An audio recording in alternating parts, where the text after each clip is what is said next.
15-2 in the Fantastic. month of March. They've not only had an incredible record, but they've beaten some really good teams in this run. They beat Cleveland last night. They beat Houston twice. They beat Denver. They beat Minnesota. They beat New York in this run. So those are all playoff teams. Those are all teams that I think if they won a playoff series, nobody would be surprised, right? So with a 15-2 month, do you look at them differently as far as how far they can go once we start the playoffs? Because a month or so ago, it's like, look, if they get in, let's just see what happens. Maybe they win, maybe they don't, but let's just get in and go from there. And now it's almost, hey, how far can they go? How much of that has changed? A lot. The beginning of the month was, okay, where are they going to be? Are they going to be a 5-6 spot? It was also, is this fool's gold? They're Right. playing bad teams. We don't know what's going on. And then I even said it yesterday in the pregame show, this is going to be a tight game because no Marcus Smart. Like, Marcus Smart has been leading the way on the defensive side, and a lot of that you can see on Jake LaRavia, which rubbed off on him. You can see the attitude from some of the guys that are coming off the bench. When they do come in there, they have the right approach. Jackson Hayes being one of them, understanding his role. Under 8-2. Well, yay. But there's some times where you're just like, oh, he fumbled an alley-oop. Yeah. Okay, great. But DeAndre Ayton's good in his spurts, and I'm going to give him his credit. I still need to see him do it consistently back-to-back nights against a good team. That's why in a series, DeAndre Ayton still concerns me. But to answer your question, this is now a team where I thought, hey, first round, you'll be good with it. Now it's, no. You're rolling this way? Yeah. LeBron knows where he's supposed to go. Yep. Austin Reeves concerns me because he has not been shooting the ball well in the first half, but he's been finding a way to get to the free throw line. The screens that DeAndre Ayton's been setting for Luka to allow the coverages to get to where he's at. Luka reading the defense a different way. Luka telling guys to shoot like a Luke Kennard. But Luka, there's a good breakdown that Raju did where you see where Luka is allowing the defense to come in on a drop coverage where he comes in and he finds that cross-court pass. And usually you're told, don't ever make the cross-court pass, especially jumping. But because Luka's so athletic and the ability to see this, guys are in the right spot for the knockdown catch-and-shoot three. What I like about them, though, is this is a team that right now, the way that they're going and they're peaking well, you should be in the Western Conference Finals. It used to be, for me, get to the second round. Now, no. Houston no longer scares me at all. Yep. Minnesota, okay, Anthony Edwards could be good, but they have some injuries. They're bad. Denver, I mean, Joker's a different kind of story. It depends on what Denver team you're going to get. But being in the 3 spot is excellent for the Lakers because you get that first round home series, which is great. You don't have to travel as much. You know where you're at. And give credit to J.J. Redick's assistant coaches. I'm not saying Nate McMillan or Scotty Brooks. I'm talking about DeAndre and I have talked about this a lot. The coaches behind the second level. Greg St. Jean, who's going to be a head coach of the NBA really, really soon. He's the one that stands up behind JJ a lot, and he's the one that called that the ATL were allowed Kennard to hit that three-pointer. He is leading a lot of the way that they're doing on the defensive side. The secondary coaches give them a lot of credit, and also LeBron and everybody else buying into their roles right now. So that's why right now, Western Conference Finals, you should be there. So let's come back and let's do that. Let's get into the understanding because LeBron obviously embracing that third option. LeBron understanding what he's been. That's the third option. That's what we call him now. That's what we call him on this show. I dig. That is part of it, but it's not all of it. And it just seems that the entire floor has been elevated. So we were talking about the Lakers and their ceiling. And whether or not, it's changed. I think it's changed for everybody because I think before it was just get in. And if you get to the second round, it's all gravy now.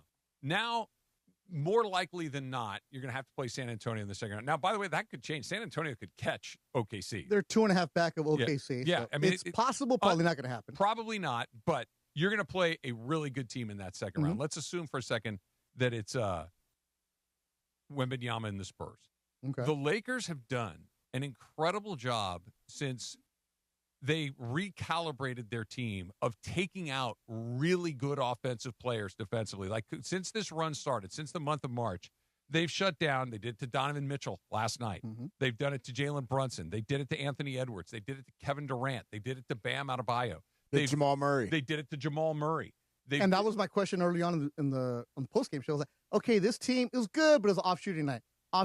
Eventually, those off-shooting nights become consistent where it's like the defense is the one doing it. Nobody gets lucky that many times in a row. No. At some point, it's what you're doing. So when LeBron seamlessly moved into that third option role, I think it changed almost everything because now everybody understands what it is that they need to do. There's not a lot of waiting around. There's not a lot of deciding that if I'm here to add defense, I'm here to add defense. If I'm here to run the floor, I'm here to run the floor. If I'm here to protect the rim, I'm here to protect the rim.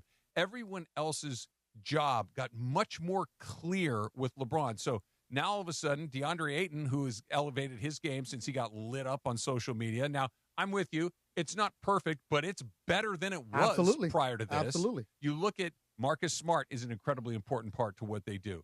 Austin Reeves is kind of up and down, but they found so many different ways to win games, whereas before it was, Luka, go get 40 and hope that that's enough. Now he's still getting 40, but they're getting all these different contributions from all of these different players. That's why tomorrow against OKC, if they lose, I'm okay with it. Yeah. I hate saying it, it's how you lose. Yeah. Right? If you get smoked, if you look bad, but if you compete and battle with them and you have game of runs where you're back and forth with them, that's what I want to see from them. Mm-hmm. Yesterday against Cleveland, I didn't even make an excuse that Cleveland was the second out of a back-to-back. No, because you're flying from Utah. That is not a tough back-to-back. You're here by 2 o'clock. Yeah. Most of us are getting home at 4 in the morning back in the day, right? Yeah. So it'd be no problem. You sleep all day, you're fine. There was no excuse for this because you had your guys out there. It's Oklahoma tomorrow. I want to see where they're at. That's really going to be for me of how the LeBron, Luka, Austin Reeves goes. And I even did this last night on the postgame show. DeAndre was here working with me. I'm like, all right, one line just for the LeBron haters. Let's go. Come on, you LeBron haters here. Here's your line. Yeah. Feel free. Not the Hacksaw Ladies line, but the LeBron hater line. Nobody. Because even a month What are you going to say? Oh, we've had a couple people who would do I don't even want to give them credit. Okay, but they what? But you know me, I engage those people. Yeah. That's why the postgame show was fun. Yeah. We engage those, right? We bring them out. But wasn't it just a couple weeks ago where it was, hey, LeBron cannot play on this team? McMenamin wrote the story and even said ESPN Sports Show did a poll of should LeBron go to the bench. What else, Scott Kaplan? Yeah, that was you. Yeah, I was talking about Cappy. At least give you credit. Not me. Who else said it? Speaking of haters of LeBron. But man, stop the LeBron hating thing. Okay. No, but that's the thing is you cannot hate on him right now. No. And if everybody who is like who got covered up with I hate LeBron, you're not the Laker fan because you should be enjoying of what they're doing right now. You're seeing what this is. Was it going to take time for them to figure it out? Yes. But that's why Oklahoma City is going to be the real test. And now you have somebody who's going to be punching back in a different kind of way at home and is a top-tier echelon team. But they wouldn't have figured it out if LeBron didn't do what he did. Absolutely. Like this is where you give him credit for this. This was the skeleton key that unlocked all of this other stuff. Absolutely. That if he was resistant in this, if he refused to, change the way that he plays, change the role, change the usage rate, we'd still be doing that good game, bad game. Mm-hmm. They can beat bad teams. They go into a funk. Austin Reeves just kind of standing around for a period. It would, but when he did it, it changed everything else. His usage rate is some of the lowest in his career ever. I wonder if he doesn't love it, Beto. And his efficiency rate is up. That's what I'm saying. Like at some point, when you've been working a really long time and you get used to being asked to do a lot of stuff, it just becomes something like, I'll do it. Give it to me. I'll do it. And you just kind of sit up here and you don't even realize how many different balls you have in the air at any given time. And then somebody comes in and said, we're going to give you a little help. You don't have to do it. Just do these two things. It's like, no, wait, this is actually a lot easier. This is a lot better. This makes everything run a lot more smoothly. And I wonder if we didn't have it read wrong the entire time, that instead of resisting this, he was welcoming it with open arms. Like, you're asking me to do just kind of space the floor, to chip in when you need me to chip in, to make sure that everybody else is getting with it. Yeah, I can do that in my sleep. He's been asking about this for a really long time, Beto, where since he got here in LA, he's been asking for this from Anthony Davis. They brought in Rajon Rondo. Everybody that they've brought in, they want because to get the ball out of his hands. Russell Westbrook was brought in because they wanted the ball out of his hands so he didn't have to have that high usage rate you're talking about. And now they finally have that guy. And Luka Doncic, who can be that guy at a very, very high level, still getting triple doubles, still getting what he's doing and hitting 40 points from Luka. It's all working together that way because he finally has the guy he's been asking for 8 years. And that was the thing about the postgame show last year when people say LeBron shouldn't have the ball at the end of the game. It was always, then who? Right. Then who do you want? Hey, Gabe Vincent, love you, but no. Yeah. Hey, Austin Reeves at the end of the game. No. It was who should be doing it. It's always it. You want to get rid of LeBron? Give me the solution. And look where he's at. That's why Michael even says LeBron can play 3-4 more years at this rate, at these kind of minutes, obviously at a reduced salary. That's gonna be, the only variable to me now. Uh, Is how much does it cost? I want it. Like before, it was. I don't think I want it anymore. Not for $50 million. I even at $50 million, what he was providing, I don't need this. No. It doesn't help the team be At a all. lot better. Like, I know he's still a good player, but the fit was awful. Now the fit's really good. Now we just got to negotiate price. That's why the first quarter is fun to watch because you see him facilitate. I mean, he doesn't take that many shots in the first quarter. He lets it play out. You let Luka take all the lasers. You let Luka get his numbers, and everything else falls into place.